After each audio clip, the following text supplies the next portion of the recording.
आहे की. बरं आदिपती असं अचानक काय विचारलं सा? काम करायला लागलीस ग अचानक म्हणताना म्हणलं बरी आहेस ना. आदिपती काय आईसाहेबांनी तंबी दिल्या काय तुला? बरं आईसाहेब आहेत कुणीकडं? काय सकाळपासून काय दिसल्या नाहीत, कुणीकडे गेले होते? तब्येत ठीक आहे ना त्यांची? वय वय तब्येत ठीक आहे, पर ती घरात नाही. कुणीकडे गेल्यात? ती कुठे तर बाहेर गेल्या. बाहेर कुणीकडं? काय सांगू नाही गेली, पण मी फोन करते थांबा. नाही, थांब थांब थांब, मीच करतो फोन. त्या बाहेर गेल्या म्हणजे मला टेन्शनच येतंय. होय काय? ती भुवनेश्वरी जरा घराच्या बाहेर गेली तर तुला टेन्शन आलं काय? आणि त्याच भुवनेश्वरीनं तुझ्या बायकोला घराच्या बाहेर काढलंय. त्या बायकोचा विचार नाही तुझ्या डोक्यात. एवढी सोन्यासारखी तुझी बायको ती घराच्या बाहेर गेली आहे, माहेरी जाऊन राहते आणि तू शांत आहेस एवढा. तुम्ही याच्यात पडू नका हो. का पडू नका? अक्षरा सून आहे माझी, तुझा बाप आहे मी. मी नाही मानत. तू मान किंवा नको मानू, त्याने सत्य बदलणार नाहीये. सत्यबित्याच्या गोष्टी तुम्ही करूच नका, तुमच्या तोंडी शोभत नाही ती. एका बाईला फसवले तुम्ही, तुम्ही नका शिकू आम्हाला. त्या बाईला मी फसवलं हे तुझं म्हणणं झालं. नाही नाही, म्हणणं बिणणं नाही, हेच सत्य आहे. बरं चल एक सेकंद मान्य करूया की मी तिला फसवलं. तू वेगळं काय करतोयस रे? तेच करतोयस ना तू. बरं तुझ्या लेकी मी जिला फसवलं ती माझी कुणीही नाहीये आणि कधी असणार सुद्धा नाही. पण तू जिला अर्ध्यावर सोडलंस ती तुझी बायको आहे ना लग्नाची. मास्तरीन बाई आमच्यासाठी कोण आहेत आणि आमच्या मनात त्यांचं काय स्थान आहे ते तुम्ही आम्हाला सांगू नका. हे मनातलं स्थान ही सगळी भाषा सुद्धा भुवनेश्वरीची आहे रे. इतका आहारी गेलायस तिच्या. इमोशनल ब्लॅकमेल करते ती तुला. तुला कधीच कळणार नाहीये ना तिच्यावर किती अन्याय झालाय, ती कशी शोषित आहे आणि तू कसा तिचा तारणहार आहेस हे तुझ्या मनावर सतत बिंबवत राहते ती. म्हणजे तू तिचा तारणहार आहेसच, पण ती काही शोषित वगैरे नाहीये, कसलाही अन्याय झालेला नाही तिच्यावर. पक्की आतल्या गाठीची बाई आहे ती. हो मोठे मालक, माझ्या ताईला काही बी बोलू नका सा.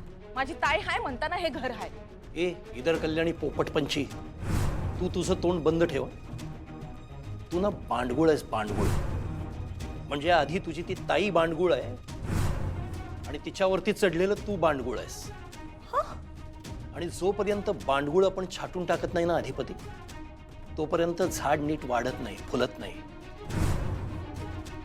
या घराला वाचवायचं असेल ना तर ही बांडगुळ आधी काढून टाक. हो मोठे मालक, उगा आमसनी बांडगुळ बिनगुळ काय बी म्हणू नका सा. कळलं ना व? अहो या घरासाठी किती खस्ता खाल्ल्यात का नाही मी आणि माझ्या ताईनं ते आमसनीच माहित आहे. खस्ता नाही ग, अख्खं घर खाल्लंय तुम्ही, गिळलंय माझ्या घराला. जन्मदात्या बापाबद्दल ही भाषा, ही शिकवण भुवनेश्वरीची, हे संस्कार. सख्खा बाप आहे हे विसरतोस.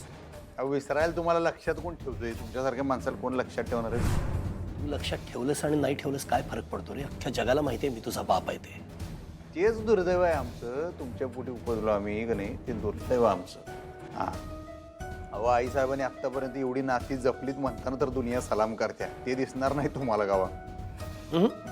भुवनेश्वरी जे करते ना त्याला नाती जपणं नाही म्हणत, त्याला माणसं वापरणं म्हणतात. स्वतःच्या सोयीनुसार स्वतःला हवी तशी माणसं वापरून घेत आली आहे ती. उगाच आपलं 4 माणसांचं भलं केल्यासारखं दाखवायचं आणि 100 माणसांना त्यासाठी वेठीला धरायचं, हे बरोबर करते ती.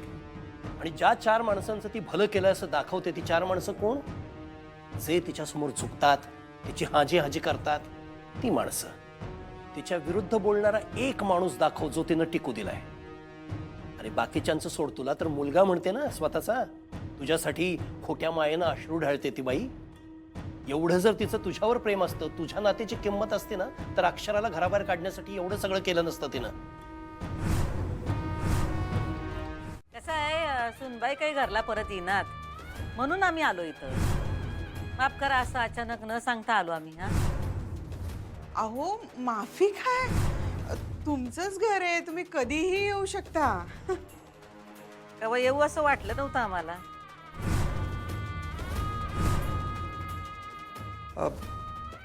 म्हणजे सुनबाई अचानक आल्या ना माहेरला, त्यामुळं आमचं काय तिकडं मन लागतं वय. म्हणलं स्वतः जाऊन चौकशी करावी, काय गोष्टी येळच्या येळीच निस्तरलेल्या बऱ्या असतात नाही का. असो, कशात सुनबाई? तुम्ही इथे का आलाय मॅडम? अहो सांगितलं की तुम्हाला, तुमची चौकशी करायला आलो, तुमची विचारपूस करायला आलो. तुमचा काही फोन बिन काय नाही, म्हणलं स्वतः जाऊन तुमची चौकशी करावी. सांगा की कशा आहेसा तुम्ही? हे खरं उत्तर नाही. हे खरं उत्तर नाहीये. काय घरात पण शाळा काढल्या का तुम्ही? काय हो तुम्ही सुनबाई? नाही म्हणजे तुम्ही शाळा काढूच शकता की घरात, हा?